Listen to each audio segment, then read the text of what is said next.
Hola, ¿qué tal? Esta es otra charla, parte de la escena 2, donde queríamos hacer eje en algún material de fotógrafos y de pintores que tenemos, que nos parecen que nos ayudan a plantear este tema de las múltiples miradas.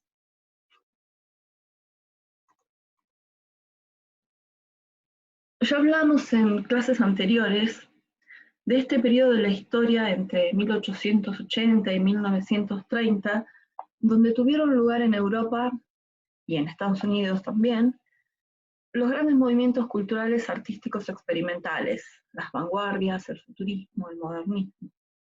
Todos obsesionados por la novedad, van a ir dando distintas respuestas y representaciones de ese mundo en ebullición. Camille Pissarro, en esta obra de 1898, nos muestra un París en movimiento. Queda claro con este tipo de obras que ya el foco de los artistas no está puesto en la naturaleza o en el paisaje natural o en el retrato, sino esta fascinación por el mundo nuevo, por el mundo urbano.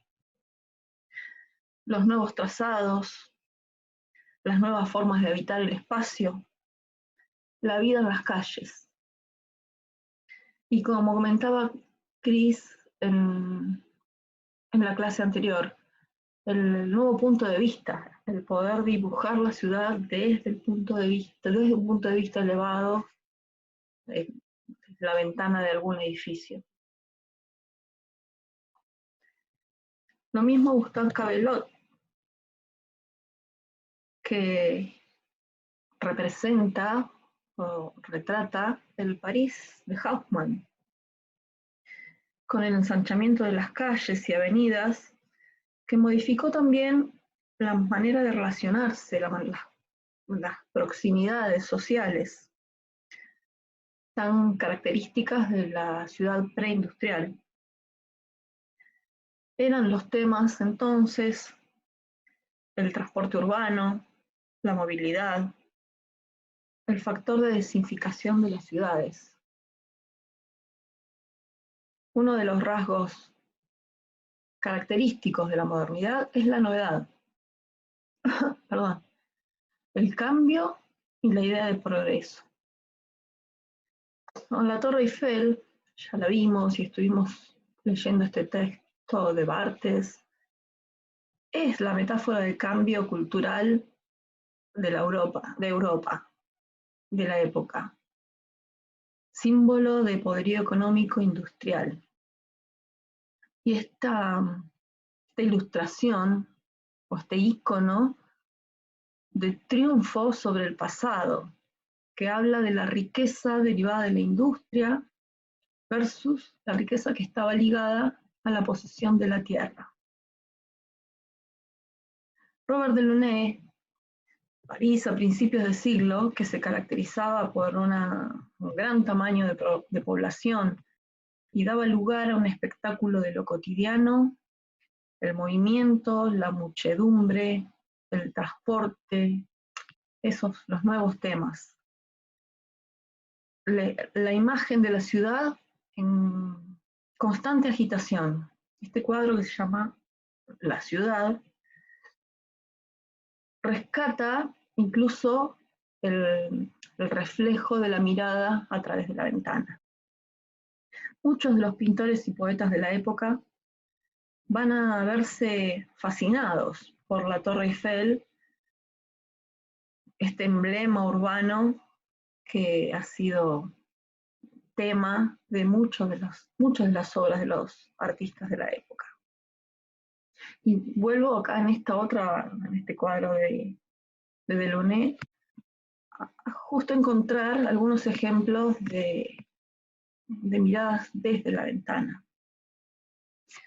En ese sentido, Marc Chagall tiene este cuadro, París a través de la ventana, de 1913, que representa la mirada del hombre nuevo, que mira hacia la ciudad, en contraposición con el hombre que mira al pasado, el hombre nuevo mirando a la ciudad. Y la Torre Eiffel, por supuesto, y el ferrocarril, y los edificios. También en la fotografía. Los fotógrafos también acompañaron estas transformaciones urbanas. Charles Merlin era el fotógrafo que recibe el encargo de la ciudad de París para documentar los avances urbanos y los aspectos de la modernización de París. A ver, pre y post Plan Haussmann. Fotografió estrechas calles que luego serían demolidas. Esto es parte del relevamiento de Charles Merlin. Calle Rue de Set-Bols, la misma calle. Les muestro de nuevo. Antes de Haussmann, después de Haussmann. También se concentró en el relevamiento de piezas de mobiliario urbano, de este París evolucionado y bullicioso de la Belle Époque, con las lámparas de gas, las famosas lámparas de gas, también lo vimos en la película Medianoche en París, los kioscos y el mobiliario urbano, un baño público en este caso. Otro fotógrafo francés que también hizo un rescate muy importante de las transformaciones de París en la época de fin de siglo y principio del siglo XX, fue Chen Hachette, que registró los primeros pasos del siglo XX y enfocándose en la vida ciudadana, los modos de habitar, que estaban desapareciendo a consecuencia de las reformas de Haussmann. Hizo un trabajo de 4.000 fotografías, un trabajo impresionante de relevamiento que tiene muchísimo valor. Un libro que condensa, uno de los libros que condensa algunas de estas fotografías se llama París desconocido. También el fotomontaje, cuando la fotografía es materia prima de otra expresión, de otro tipo de expresión. En este caso, Paul Citroën, alumno de la Bauhaus, hace este cuadro que se llama Metrópolis en 1993, representando lo urbano como caótico, dinámico, superposición de distintos estratos y niveles, la cultura de la congestión, diría Koolhaas. Dicen que este fotomontaje inspiró a Fritz Lang para pensar la escenografía de la película Metrópolis. Otro fotomontaje que a mí me fascina es este de Kazimierz Podlaski, pintor polaco del constructivismo, que rozó en sus búsquedas el surrealismo y el dadaísmo. También encontró en el fotomontaje como técnica y en la fotografía como materia prima, como insumo, para hacer sus creaciones y representar su mirada sobre la ciudad. Dice en un artículo Town Addicts, los violentos cambios de escala, las percepciones simultáneas de elementos diferentes que formaban parte de la visión futurista de la ciudad, fueron una materia prima ideal para el fotomontaje. El contraste entre el bullicio humano de la ciudad y sus gigantescos edificios, junto con la euforia de conseguir dominarla y el pánico que resulta de la comprensión de que la ciudad, con sus edificios y máquinas, ya no puede vivirse como una prolongación del hombre porque se escapa de su control y cobra vida propia. Todo esto queda expresado en las imágenes apiñadas de Metrópolis de Citroën o de la ciudad moderna o Crisol de vida o Molino de vida de Podlaski. existe en estas obras una sensación de espacio vertiginoso, una vista aérea de una calle que retrocede hasta perderse en el centro, rodeada de perspectivas muy anuladas de edificios que se pierden en el horizonte. Françoise Chaix, una de las escritoras que les dimos para leer en el material, antropóloga e historiadora, habla en su artículo del reino del urbano y la muerte de la ciudad del significado de las palabras. Pone en duda la definición de ciudad, urbanización, y habla de que estos cambios o estos procesos que se han dado en Europa y en Estados Unidos en este periodo, más que una evolución, ha sido una mutación. Y le pone esta connotación a la palabra para definir los procesos que han atravesado las ciudades. Dice también, en otra parte del artículo, que en cuanto a los artistas, cineastas, fotógrafos, pintores, se confrontan dos series de representaciones. Una semana de practicantes, arquitectos urbanistas y otras de artistas. Las primeras, al servicio de la acción, de la ideología y algunas veces del sueño, son proyectos realizados o no. Las segundas registran metamorfosis del campo urbano con una sensibilidad de sismógrafo. No nos equivoquemos, no se trata aquí de la ilustración, sino de la vivencia, privilegio de los artistas quienes revelan y dan cuerpo a los fenómenos. Así, pintores, grabadores, fotógrafos, cineastas, nos confrontan desde el fin del siglo XIX con una ciudad bifronte, benéfica, según unos, efigie de progreso, belleza, fermento de la sociedad hasta el anonimato de las masas, y maléfica, según otros, sinónimo de caos, perversión, desamparo e incluso hasta de una fealdad.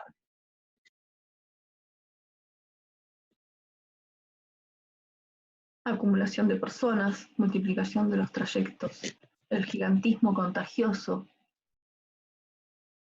la figura, la ausencia, esos son los temas que después desarrolla Françoise Chaix en el artículo.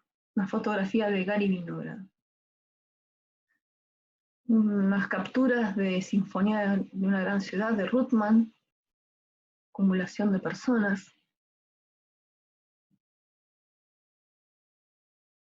Acumulación de personas.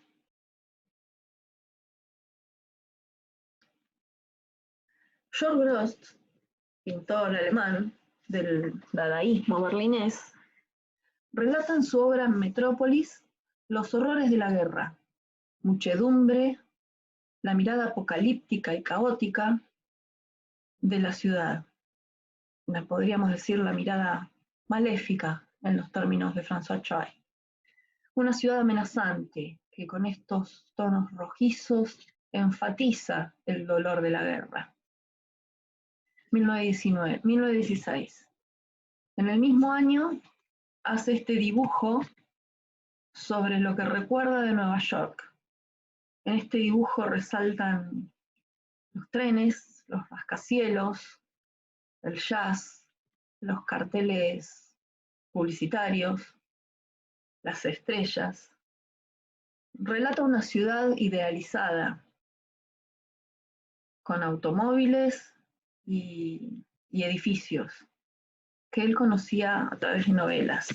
Luego se exilió por la guerra, luego se exilió en Estados Unidos y tuvo que vivir en Estados Unidos y siguió trabajando mucho tiempo allá. La representación de la belleza, lo vimos en Manhattan, o la representación de la violencia. Múltiples miradas de un mismo hecho, la velocidad, la periferia.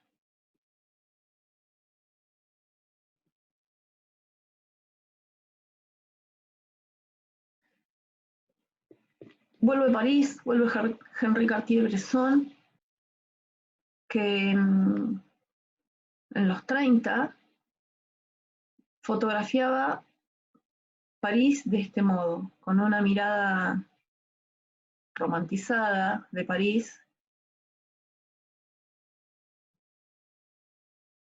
Esta es otra fotografía. Y es 1932. En el mismo año, 1932, Charles Guy Evetts fotografía esta famosa foto del desayuno en lo alto de un rascacielos en Nueva York, recordando ese contraste que mostraba Christian en la clase pasada de Roma, París y Nueva York en los 30. También desde la fotografía queda evidenciado esa diferencia y ese avance entre las distintas ciudades. Otras de Charles Evetts. Charles Evetts, allí en riesgo, sacando fotos. Cuando entendemos la fotografía como un discurso visual amplio, variado, un lenguaje, puede ser fotografía artística, poética, periodística, documental, todo. En ese sentido, les voy a presentar a estos dos fotógrafos, fotógrafo y fotógrafa, que a mí particularmente me resultan muy interesantes. Jacob Riis y Berenice Abbott.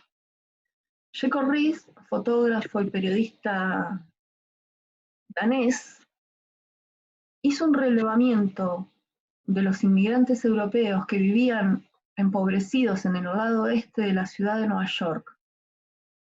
Un relevamiento fotográfico, iba rescatando testimonios, iba haciendo grabados, incluso dibujaba las plantas de los edificios donde vivían, con el objetivo de visibilizar los problemas sociales de estos trabajadores: el hacinamiento, la falta de salubridad, la explotación laboral, la falta de espacios de recreación y de esparcimiento, con la idea de utilizar la fotografía como instrumento de cambio.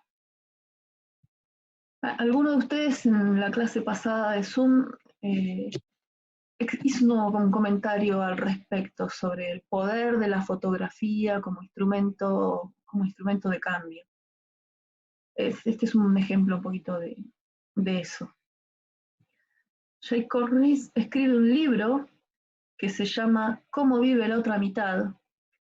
Y se lo muestra a Theodore Roosevelt, que en ese momento era alcalde de Nueva York, y logra con este trabajo de investigación y este libro que Theodore Roosevelt resuelva medidas de saneamiento de todo el área este de Nueva York.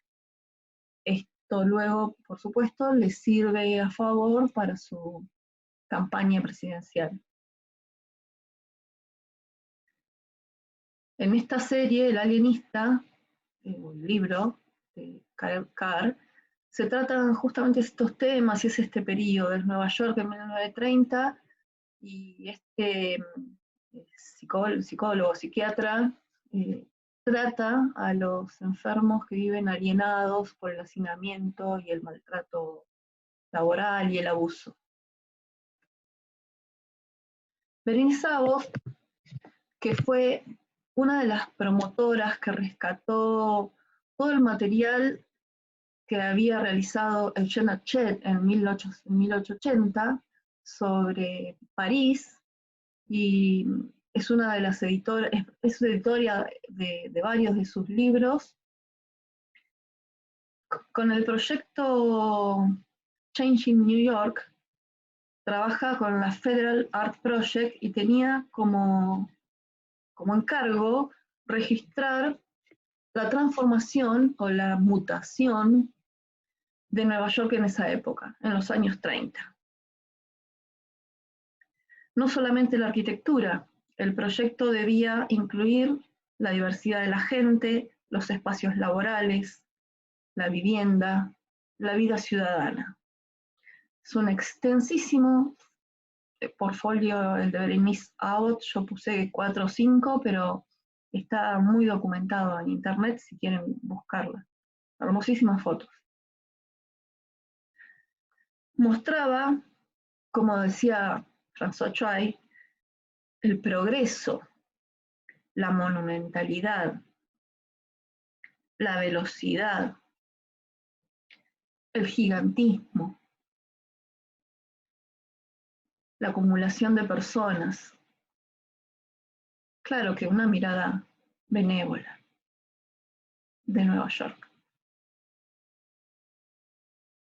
Esa es ella sacando la foto desde el Empire State, el Flatiron.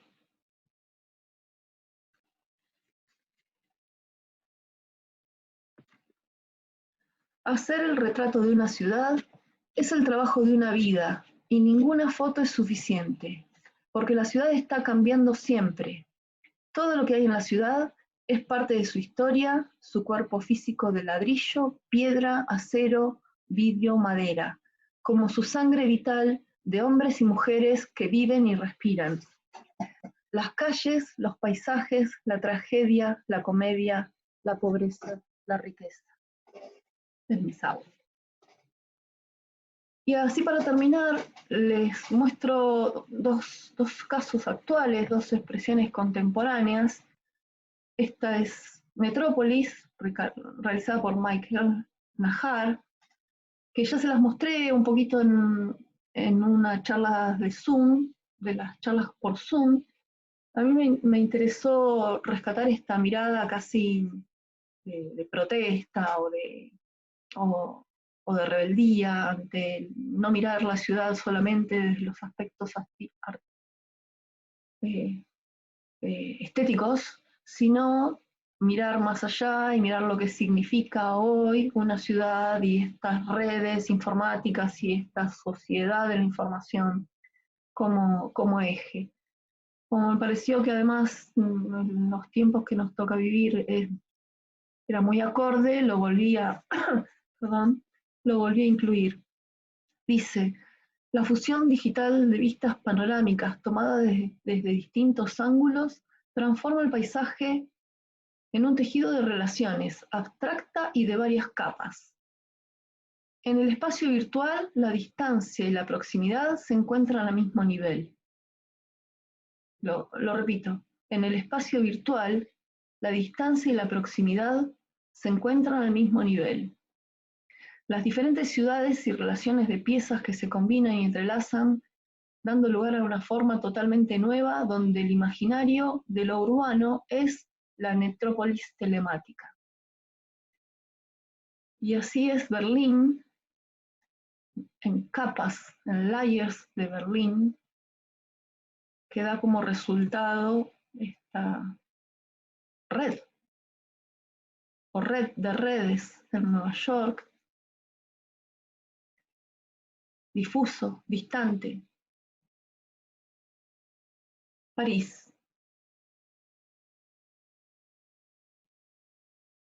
Y este otro trabajo, a partir de una fotografía también como insumo primero, una foto aérea en este caso, y la técnica de stop motion, el artista Rob Carter hace un trabajo que se llama Metrópolis también, y habla sobre el proceso que vive una ciudad, en este caso es la ciudad de Charleston, una ciudad de Estados Unidos, o Charlotte, perdón, de Estados Unidos,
Chao, me despido, hasta la próxima.